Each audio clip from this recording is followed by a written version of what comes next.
घटनाएं या फिर भारत देश के लिए आवाज उठाने वाले उन तमाम लोगों के ऊपर जिस तरीके से देशद्रोह का मुकदमा लगा दिया जाता है वो भी उस फिल्म के अंदर ऐड है। ईवीएम को लेकर जिस तरीके से आज पूरा विपक्षी दल आवाज उठा रहा है वो ईवीएम का मुद्दा भी उस जवान फिल्म के अंदर ऐड है। गोरखपुर के अंदर जिस तरीके से मिड डे मील के कारण बच्चों की जो है वो डेथ हो जाती है वो गोरखपुर की घटना, डॉक्टर कपिल की घटना का भी मुद्दा उसके अंदर ऐड है। तो लेकिन कुछ सीन ऐसे हैं जो आंखों को नम कर देते हैं, आंख से पानी निकाल देते हैं और गुस्सा भी आता है सिस्टम को देखते हुए।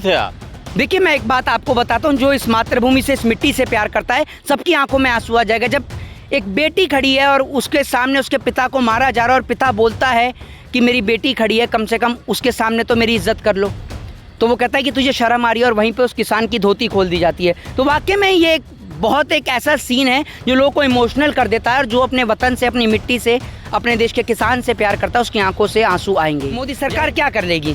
शाहरुख खान के घर का राशन बंद कर देगी या पानी बंद कर देगी?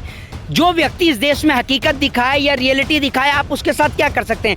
शाहरुख खान ने हकीकत दिखाने का काम किया है और इस देश की प्रत्येक जनता यानी प्रत्येक भारतीय शाहरुख खान के साथ खड़ा है। जो इस देश से, इस मातृभूमि से, इस मिट्टी से प्यार करता है वो प्रत्येक व्यक्ति शाहरुख खान के साथ खड़ा है। हमारे पूरे सिस्टम के अंदर करप्शन हो रहा है वो भी उस फिल्म के अंदर ऐड है। और सबसे बड़ा मुद्दा यानी इस देश के किसान का और जवान का मुद्दा, क्योंकि जो आज सत्ता में बैठे हैं वो आम आदमी नहीं, वो गुंडे हैं, दादा हैं, बदमाश हैं, ये याद रखिएगा।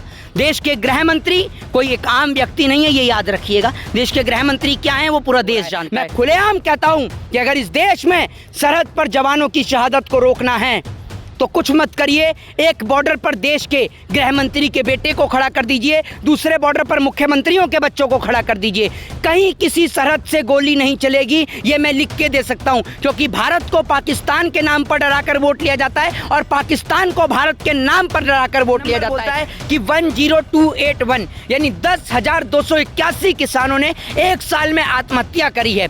आप सोच कर देखिए, हमारे देश का किसान आत्महत्या करता है मैच 40,000 रुपए के लिए, लेकिन बड़े बड़े बिजनेसमैन और उद्योगपतियों का 40,000 करोड़ रुपए का भी कर्जा यूं ही माफ कर देती है सरकार। हाल ही में भारतीय जनता पार्टी के पूर्व राज्यसभा सांसद सुभाष चंद्रा का 5,000 करोड़ रुपए का कर्जा फिल्म में दिखाया गया है कि किस तरीके से एक अस्पताल के अंदर एक रुई से लेकर कॉटन से लेकर पट्टी तक आती है तो पूरा करप्शन के साथ आती है, उसमें सबका कमीशन तय होता है, चाहे फिर वो एक डीम हो, डीम से लेकर हेल्थ मिनिस्टर तक सबका कमीशन तय होता है। ये रिपोर्ट आई है जिस रिपोर्ट में साबित हुआ है कि भारतीय जनता पार्टी के अंदर जो नेता हैं वो अपराधी हैं, आज से ज़्यादा नेता जो हैं वो अपराधी हैं। ये रिपोर्ट कह रही है, मैं नहीं कह रहा हूँ। तो ऐसे अपराधी प्रवृत्ति के नेता अगर सदन में बैठेंगे तो आपकी बहन बेटियों की इज्जत आबरू कहाँ से बचाएंगे?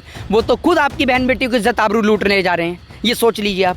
नमस्कार, आप देख रहे हैं जनता टाइम्स, मैं हूं आपके साथ प्रेम शंकर। बीते कई दिनों से जवान मूवी सुपर हिट जा रही है। इस वक्त हमारे साथ मोहित शर्मा जी हैं। मोहित शर्मा जी, कैसे देख रहे हैं जवान मूवी को कि कई दिनों से जो आजकल की राजनीतिक जो दर्शन है उसको दर्शाती है? देखिए मैं आपको एक बात बताता हूँ, इस देश की हकीकत को और इस देश की सच्चाई को अगर किसी ने प्रदर्शित करने का काम किया है तो वो जवान फिल्म है। जवान कोई फिल्म नहीं, ये इस देश की हकीकत है। जो इस देश के अंदर आज चल रहा है या मोदी सरकार के राज में देश में घटित हुआ है उसको एक फिल्म के माध्यम से पूरे देश में दर्शा दिया गया है। आपको एक बात बता दूं, देश की वो तमाम घटनाएं या फिर भारत देश के लिए आवाज उठाने वाले उन तमाम लोगों के ऊपर जिस तरीके से देशद्रोह का मुकदमा लगा दिया जाता है वो भी उस फिल्म के अंदर ऐड है। ईवीएम को लेकर जिस तरीके से आज पूरा विपक्षी दल आवाज उठा रहा है वो ईवीएम का मुद्दा भी उस जवान फिल्म के अंदर ऐड है। गोरखपुर के अंदर जिस तरीके से मिड डे मील के कारण बच्चों की जो है वो डेथ हो जाती है वो गोरखपुर की घटना, डॉक्टर कपिल की घटना का भी मुद्दा उसके अंदर ऐड है। और जिस तरीके से हमारे पूरे सिस्टम के अंदर करप्शन हो रहा है वो भी उस फिल्म के अंदर ऐड है। और सबसे बड़ा मुद्दा यानी इस देश के किसान का और जवान का मुद्दा कि हमारे देश का किसान आत्महत्या करता है, उसमें एक डेटा बोलता है, शाहरुख खान एक नंबर बोलता है कि 10281 यानी 10,281 किसानों ने एक साल में आत्महत्या करी है। आप सोच कर देखिए, हमारे देश का किसान आत्महत्या करता है मैच 40,000 रुपए के लिए, लेकिन बड़े बड़े बिजनेसमैन और उद्योगपतियों का 40,000 करोड़ रुपए का भी कर्जा यूं ही माफ कर देती है सरकार। हाल ही में भारतीय जनता पार्टी के पूर्व राज्यसभा सांसद सुभाष चंद्रा का 5,000 करोड़ रुपए का कर्जा माफ करने का काम भाजपा की सरकार ने किया है। ये फिल्म आज की हकीकत है, ये फिल्म आज की हिंदू मुस्लिम से ऊपर उठकर इस देश के अंदर क्या चल रहा है रियलिटी बेस्ड फिल्म है। और मैं इस फिल्म के लिए शाहरुख खान को धन्यवाद करता हूं कि उन्होंने ऐसी फिल्म बनाई और ऐसी फिल्म देश के तमाम अभिनेताओं को बनानी चाहिए, क्योंकि ये फिल्म नहीं, ये हमारे देश की हकीकत है और हकीकत जानने का हक और अधिकार देश के प्रत्येक नागरिक को है। फिल्म में दिखाया गया है कि किस तरीके से एक अस्पताल के अंदर एक रुई से लेकर कॉटन से लेकर पट्टी तक आती है तो पूरा करप्शन के साथ आती है, उसमें सबका कमीशन तय होता है, चाहे फिर वो एक डीम हो, डीम से लेकर हेल्थ मिनिस्टर तक सबका कमीशन तय होता है। क्या आपको ये नहीं लगता कि ठीक चुनाव से पहले जो जवान मूवी लाई गई थी उसकी वजह से कहीं ना कहीं राजनीतिक नुकसान हो रहा है किसी पार्टी का? किसी पार्टी का नहीं, सिर्फ भाजपा का, किसी पार्टी का नहीं, सिर्फ बीजेपी का, भारतीय जनता पार्टी का। वो इसलिए, और शाहरुख खान इसमें खुद अपना एक पर्सनल मुद्दा भी ऐड करते हैं कि बेटे को हाथ लगाने से पहले बाप से बात कर। यानी जब उनके बेटे को ड्रग्स के मैटर में फंसाया जाता है आर्यन खान को, वो पूरे देश ने देखा। जिस तरीके से शाहरुख खान की छवि को नेगेटिव करने के लिए उनके बेटे को फंसाया जाता है वो भी पूरे देश ने देखा। लेकिन शाहरुख खान की 2 फिल्में, पहली पठान और दूसरी जवान, इन्होंने जिस तरीके से ब्लॉकबस्टर पर हिट करने का काम किया है, और वो फिल्म जो है वो ऑस्कर तक के लिए गई। आंद्रे रसल तक भी आपने देखा होगा कि उसका जो है फिल्म का टीजर देख के कितने उत्साहित हो रहे हैं फिल्म को देखने के लिए। तो देश से लेकर विदेश तक आज इस फिल्म की चर्चा है और चर्चा का विषय है देश की रियलिटी। आज भारत देश का आत्महत्या करता किसान और सरहद पे शहीद होता जवान, इसलिए फिल्म बनाई गई है। देखिए, देश में अगर किसान ट्रैक्टर खरीदता है तो 13% का टैक्स, और साथ में अगर कोई बड़े लोग बिजनेसमैन मर्सिडीज खरीदते हैं तो 8% का टैक्स। ये जो खुलासा किया गया है इस पर क्या लग रहा है, जनता कुछ एक्शन लेगी? देखिए, आपको एक बात बताता हूँ, इस देश की जनता, मेरी बात सुन लीजिए, जनता इस देश की कोई एक्शन नहीं लेगी और सरकार भी कुछ नहीं सोचेगी, क्योंकि इस देश की जनता व्यस्त है हिंदू मुसलमान, मंदिर मस्जिद चर्च और गुरुद्वारे के अंदर। इस देश की जनता आपस में ही लड़ने का काम कर रही है, और जिस देश की जनता आपस में लड़ रही हो उस देश का किसान आत्महत्या ही करेगा, उस देश का जवान सरहद पे शहीद ही होगा, क्योंकि उस देश के नेता देश की जनता को हिंदी में कहूँ तो चूतिया बनाने का काम करते हैं, ये याद रखिएगा। लेकिन क्या लग रहा है इस मूवी से आने वाले जो चुनाव है उसमें कितना बदलाव होगा? क्या जनता जाग रही है? देखिए, मैं आपसे कहता हूं कि अगर जनता नहीं जागेगी तो जिस तरीके से मणिपुर में देश की बेटियों को निर्वस्त्र कर घुमाया गया, बहुत छोटी सी घटना है भाजपा के राज में, आप ये समझ लीजिएगा। बीजेपी को दोबारा मौका मिलेगा तो बीजेपी की पार्टी के नेता नहीं, गुंडे हैं ये ऐसा मैंने ये रिपोर्ट कहती है। अभी आप देख लीजिए, रिपोर्ट आई है जिस रिपोर्ट में साबित हुआ है कि भारतीय जनता पार्टी के अंदर जो नेता हैं वो अपराधी हैं, आज से ज़्यादा नेता जो हैं वो अपराधी हैं। ये रिपोर्ट कह रही है, मैं नहीं कह रहा हूँ। तो ऐसे अपराधी प्रवृत्ति के नेता अगर सदन में बैठेंगे तो आपकी बहन बेटियों की इज्जत आबरू कहाँ से बचाएंगे? वो तो खुद आपकी बहन बेटियों की इज्जत आबरू लूटने जा रहे हैं, ये सोच लीजिए आप। क्या लग रहा है जो चुनाव है इसमें कह रहे हैं कि बीजेपी का बहुत नुकसान किया और शाहरुख खान को मोदी सरकार छोड़ेगी नहीं, कई लोग ऐसे कह रहे हैं, निशाने पे आ गए हैं शाहरुख खान मोदी सरकार। अरे भैया, शाहरुख खान मोदी सरकार के निशाने पे क्या कर लेंगे? मोदी सरकार क्या कर लेगी? शाहरुख खान के घर का राशन बंद कर देगी या पानी बंद कर देगी? जो व्यक्ति इस देश में हकीकत दिखाए या रियलिटी दिखाए, आप उसके साथ क्या कर सकते हैं?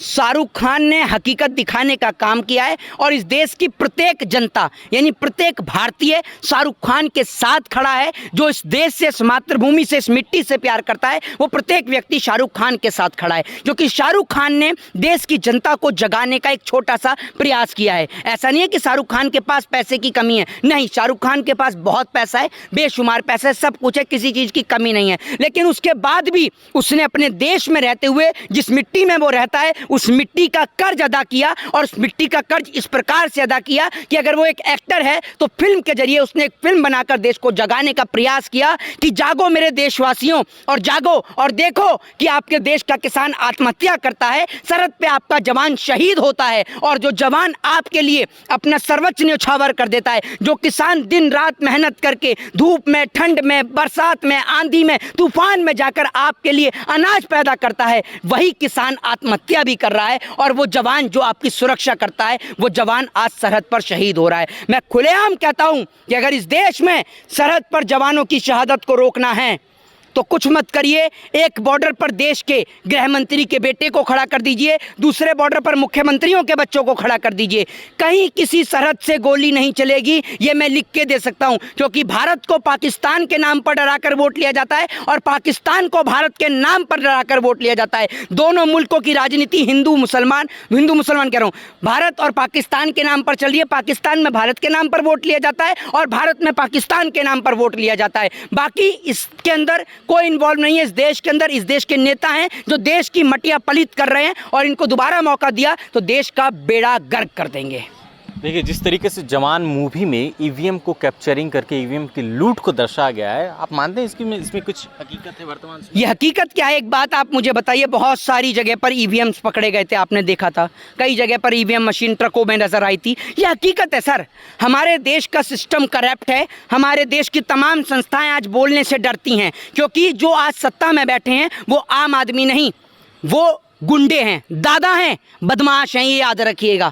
देश के गृह मंत्री कोई एक आम व्यक्ति नहीं है, ये याद रखिएगा। देश के गृह मंत्री क्या हैं वो पूरा देश जानता है। उत्तर प्रदेश के मुख्यमंत्री क्या हैं वो पूरा देश जानता है। इसलिए तमाम सरकारी संस्थानें आज डरती हैं नरेंद्र मोदी के खिलाफ और अमित शाह के खिलाफ बोलने से। वो तो भला हो इस देश की अदालत का, सर्वोच्च अदालत यानी सुप्रीम कोर्ट का, और सुप्रीम कोर्ट के Chief Justice of India G Y Chandrachud का, जिन्होंने, चंद्रचूड़ जी ने जिस तरीके से निर्णय देने का काम किया, उन्होंने दिखाया कि इस देश की जुडिशरी, इस देश की न्यायपालिका न तो सरकार से डरती है न सत्ता से डरती है। वो डरती है तो बाबा साहब के संविधान से और इस देश के लोकतंत्र से। कई लोग इस फिल्म का बाइकआउट भी कर रहे हैं। क्या लग रहा है कि फिल्म में जब इतनी अच्छाई है, आपने तो फिल्म देखा होगा, क्यों बाइकआउट किया जा रहा है? जो लोग बाइकआउट कर रहे हैं, मैं आपको बता दूं, वो लोग बाइकआउट सिर्फ इसलिए कर रहे हैं क्योंकि उनको हिंदू मुसलमान में इंटरेस्ट है, मंदिर और मस्जिदों में इंटरेस्ट है। उनको देश के किसान, देश की बढ़ोतरी, प्रगति और उन्नति में जरा सा भी इंटरेस्ट और दिलचस्पी नहीं है। इसीलिए वो लोग विरोध कर रहे हैं। और इसके लिए कहावत है कि हाथी चले बाजार, कुत्ते भौंके हजार। तो उससे कोई फर्क नहीं पड़ने वाला शाहरुख खान के ऊपर, ये याद आप रखिए। कितनी बार मूवी देखे हैं? मैं 5 बार मूवी को देख चुका हूँ, 5 बार टाइम मूवी देखे हैं? जी। तो और देखने का मन करता होगा? बिल्कुल। एक बात मैं आपको बताता हूँ, लेकिन कुछ सीन ऐसे हैं जो आंखों को नम कर देते हैं, आंख से पानी निकाल देते हैं और गुस्सा भी आता है सिस्टम को देखते रोए हुए। भी थे आप? देखिए, मैं एक बात आपको बताता हूँ, जो इस मातृभूमि से, इस मिट्टी से प्यार करता है, सबकी आंखों में आंसू आ जाएगा। जब एक बेटी खड़ी है और उसके सामने उसके पिता को मारा जा रहा है और पिता बोलता है कि मेरी बेटी खड़ी है, कम से कम उसके सामने तो मेरी इज्जत कर लो, तो वो कहता है कि तुझे शर्म आ रही है, और वहीं पे उस किसान की धोती खोल दी जाती है। तो वाकई में ये एक ऐसा सीन है जो लोगों को इमोशनल कर देता है, और जो अपने वतन से, अपनी मिट्टी से, अपने देश के किसान से प्यार करता है, उसकी आंखों से आंसू आएंगे ही। जय हिंद, जय भारत, वंदे मातरम। तो ये थे मोहित शर्मा, जिन्होंने अपनी बात को बड़े ही बेबाकी के साथ रखा। आप इनकी बातों से कितना सहमत है, कमेंट बॉक्स में अपनी राय जरूर है। शुक्रिया।